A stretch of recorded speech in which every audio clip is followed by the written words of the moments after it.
Ils ont essayé d'utiliser un peu la violence, voilà, et de parler d'une manière un peu violente.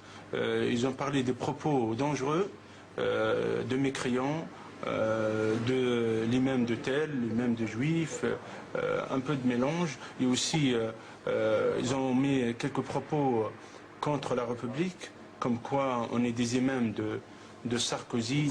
Vendredi, Hassan Chalgoumi s'était prononcé dans le Parisien contre la burqa. Il déclarait notamment « La burqa est une prison pour les femmes, un outil de domination sexiste et d'embrigadement islamiste ».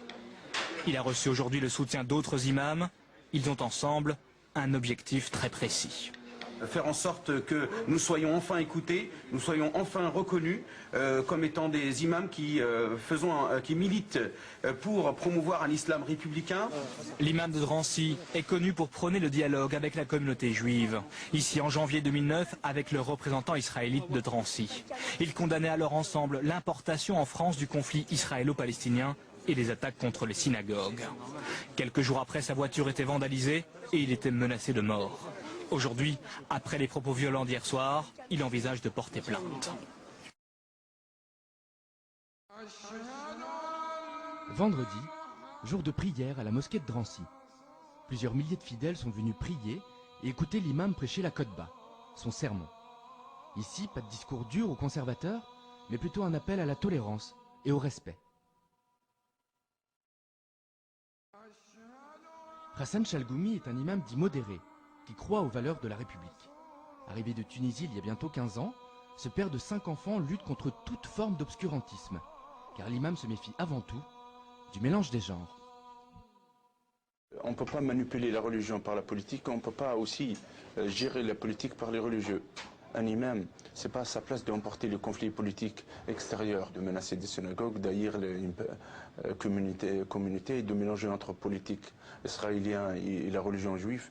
Nous, on est là pour parler sur nos propres soucis, comme le problème familial, le problème d'enfance, l'éducation, l'échec scolaire, les préjugés. Un discours qui passe pourtant inaperçu, emporté par le tourbillon médiatique. La France s'emporte contre le voile et la burqa, pendant que la Suisse interdit les minarets. Les sujets de discorde entre l'islam et la politique ne manquent pas et favorisent la montée des préjugés. Si on rajoute à ça les provocations du président iranien, le travail d'Hassan devient très compliqué. On a un fanatique religieux qui gère une politique qui font tort à la religion de l'islam. C'est notre devoir et c'est notre but d'aller vers les autres, surtout dans des conditions comme celle-là. Les extrêmes, ils ne viennent pas ici. Discours de haine, discours de haïr l'autre, de détester l'autre, ils ne trouvent pas leurs besoins ici. En Seine-Saint-Denis, son ouverture d'esprit lui vaut quelques problèmes, notamment avec le groupe radical des Frères musulmans, implanté à Bobigny. Mais l'imam de Drancy ne compte pas se laisser intimider pour autant et espère ouvrir une voie, celle de la résistance face à l'islamisme. Il y a des pressions. Si on va chercher leur plaisir ou de dire qu'est-ce qu'eux souhaitent, on n'avance plus. Et là, il faut qu'on prépare vraiment l'avenir de nos enfants. Nous, on donne du courage pour les autres. On peut ouvrir la porte pour beaucoup d'imams qui vont avoir le courage pour défendre les valeurs de la République. Ils vont pas être terrorisés aux empires de certains points de vue, certains extrémismes. Pour le seconder, l'imam a fait appel à cet homme, Bernard, son conseiller juif qui gère entre autres sa sécurité. Une énième provocation pour les islamistes qui ont pris Hassan pour cible. Et continuer à provoquer pour faire bouger les lignes, c'est la méthode qu'ils ont choisie, eux, le juif et l'arabe, malgré les menaces. Sa maison a été saccagée, sa femme a été suivie, il m'a appelé d'urgence, il m'a lancé un SOS. Il prend des risques, ouais. Il prend des risques, mais ça fait partie de sa philosophie, donc on ne peut pas l'empêcher de le faire. Avant-gardiste, l'imam a inscrit ses enfants à l'école catholique et ce soir, il est invité à Hanouka, la fête juive des Lumières, pour délivrer un message à une communauté qui commence d'ailleurs à bien le connaître. Mais il est là tout le temps maintenant, avec nous. Vous savez, maintenant, il a fait une place avec nous. C'est très dur. Que Dieu nous donne la paix et la protection pour notre nation. Et que Dieu donne la paix entre nos frères au Proche-Orient, au monde entier, et qu'on le croit sincèrement de notre cœur. Je vous souhaite joyeuse fête, Hanouka Sameh. Merci beaucoup. Un symbole fort dans un lieu de mémoire important. Pendant la guerre, Drancy a servi de base arrière à la déportation de près de 100 000 juifs. Ce soir, Hassan est venu simplement allumer une bougie, une image d'espoir, de paix. Un exemple qu'il est déterminé à exporter au Proche-Orient, notamment à Gaza, où il se rendra à la fin de l'année. pour montrer que tous, juifs ou arabes, peuvent vivre ensemble. Après la prière, la dernière prière, donc on a pris le micro pour avoir des explications par rapport à ce qu'avait dit Hassan Chalroumi en tant qu'imam de Drancy. Donc on n'était pas du tout d'accord, c'est la majorité de l'opinion dans la mosquée, ils ne sont pas du tout d'accord sur ce qu'il a dit. Mais ce qui nous a choqué, c'est qu'ils le disent en tant qu'imam de Drancy. Ça voudrait dire que ça représente l'opinion, ce qui n'a pas du tout été le cas. Donc nous, on voulait avoir des explications. Il n'y a eu aucune menace de mort, aucune violence.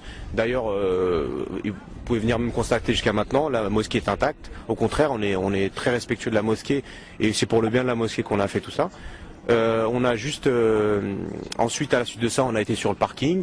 Parce que pour les raisons de sécurité, d'alarme et autres, on a dû quitter la mosquée. Il y a eu des échanges, un dialogue, et puis tout s'est bien passé. Ce qui me gêne, c'est que je vous dis, moi, bien sûr, je suis contre ce qu'il a dit. Je suis contre une loi contre la burqa. Moi, ce qui me gêne, c'est quoi? C'est surtout le fait qu'il prenne opinion, enfin lui il s'est dit un imam de Drancy. S'il avait été filmé de chez lui, il n'y avait aucun souci. Moi je suis contre, pourquoi? Parce que en France, je veux dire, c'est liberté, égalité, fraternité. On laisse des gothiques, des punks, des gens à moitié vêtus se trimballer dans la rue, ça dérange personne. Et là, au nom de l'islam, une femme qui a la burqa, comme je disais tout à l'heure, si vous avez froid, vous allez mettre votre écharpe jusqu'ici, vous allez descendre votre bonnet, ça va choquer personne parce qu'il fait froid. On considère que c'est tout le temps comme ça. Je sais que c'est l'islam qui gêne, c'est tout ce qu'il y a derrière. On est contre, par contre, des femmes qui sont forcées à être voilées ou à avoir la burqa. Ça, on est contre. Mais toutes les femmes que vous voyez, 90% des femmes que vous voyez, voire plus, elles l'ont fait d'elles-mêmes. Et c'est ce que je vois à chaque fois dans les médias et c'est ce qui est relaté. On parle aussi d'expulsion, tout ça. Il y a beaucoup de Françaises qui sont converties. Donc elles l'ont fait d'elles-mêmes. Elles n'ont pas été forcées. Souvent, elles sont même pas mariées. Donc après, c'est à eux. Qu'est-ce qu'il faut faire une loi et les exclure alors que c'est des Françaises. J'irais au même titre, voire plus même, puisqu'elles sont françaises, elles sont vendéennes, elles sont bretonnes, elles sont alsaciennes, elles sont ce que vous voulez. Donc il n'y a pas de... Je veux dire, en France, on veut la liberté, égalité, fraternité, c'est juste que c'est pour tout. C'est pas que pour certaines personnes ou que pour certaines communautés. Soraya est issue d'une famille catholique française. Elle avait 18 ans lorsqu'elle s'est convertie à l'islam. Au bout de quelques années, elle a choisi de porter le voile intégral. Personne ne lui a imposé, dit-elle. Quand j'ai demandé à mon mari pour me voiler, il m'a dit je ne suis pas prêt. Donc j'ai dû attendre que mon mari accepte que je porte le voile. Allez dans la cuisine. C'est pas du tout une provocation par rapport, parce que j'entends beaucoup de choses donc à la télé, ils font ça pour nous provoquer, c'est pas dans l'islam, c'est pas si. Donc c'est dans l'islam. Déjà d'une, toutes les femmes du prophète, elles étaient comme ça. Moi, je sais que depuis que je porte le voile, je me suis vraiment sentie encore plus belle.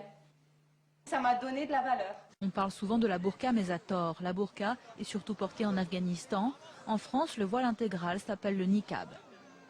Le Coran n'impose pas cette tenue. Ce sont les mouvances radicales qui l'encouragent. Les partisans d'une interdiction totale invoquent le respect de la dignité de la femme. Mais pour certaines associations musulmanes, il faut s'attendre à un effet boomerang. Une bonne partie vont rester chez elles. Donc merci pour la liberté de la femme. Donc on cherchait à libérer, donc on va la cloisonner chez elle. Donc voilà bien. D'autres envisagent de quitter la France, soit en Angleterre, soit dans d'autres pays. Voir des Françaises qui quittent la France parce qu'elles ne peuvent pas pratiquer sa foi, vraiment, c'est pas une bonne image qu'on donne de la France. Les opposants à une future loi préparent par ailleurs une riposte juridique afin de contrer son application. Sur Internet, ils rappellent qu'une loi française datant du 19e siècle interdit toujours aux femmes de porter des pantalons. Une loi que tout le monde transgresse, souvent sans le savoir, mais surtout sans être puni. Le visage, pourquoi cacher le visage? Non mais pour comprendre. Écoutez, pourquoi je sais pourquoi pas, est-ce qu'il mais faut cacher le visage si on va à l'extrême? Pourquoi? C'est peut-être parce qu'on est là, vous et moi, vous êtes une femme, je suis un homme, et peut-être à ce moment-là, il faut vous cacher complètement pour que je ne puisse pas savoir que vous êtes une femme, que je ne puisse pas apprécier les qualités que vous a donné Dieu. Au contraire, on devrait plutôt être satisfait. Maintenant, est-ce qu'on a en permanence, lorsqu'on regarde une femme,